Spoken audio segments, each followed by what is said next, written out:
Welcome to bird media. నేను మీ పవన్ కృష్ణమూర్తి. సిలిండర్ల దొంగలు ఎవరు? అయితే దీనికి సంబంధించి ఏలూరు నుంచి ఒక కేసు వచ్చిందండి.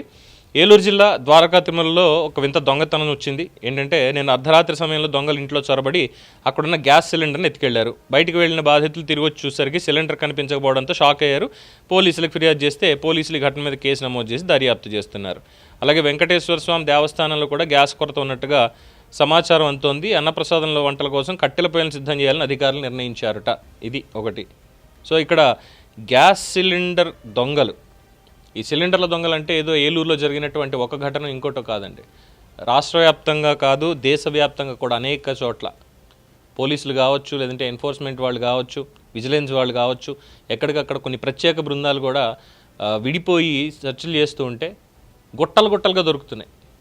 సిలిండర్లు గుట్టలు గుట్టలుగా దొరుకుతున్నాయి. నిన్న కూడా తిరుపతి దగ్గర ఎక్కడో భూమన కరుణాకర్ రెడ్డి గారి అనుచరుడు వాళ్ళకి సంబంధించిన గోడౌన్లో 565 సిలిండర్లు ఏకంగా అవన్నీ బయటపడ్డాయి.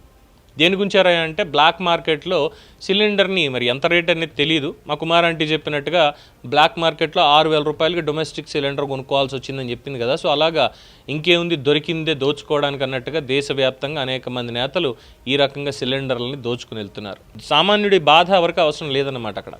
సో ప్రభుత్వం చర్యలు తీసుకోవాలని చెప్తున్నప్పటికీ కూడా ఇలాంటివన్నీ ఇంకా బయట పడుతూనే ఉన్నాయి. ఒకచోట దేశవ్యాప్తంగా కూడా సిలిండర్ దొంగలు పడ్డారు.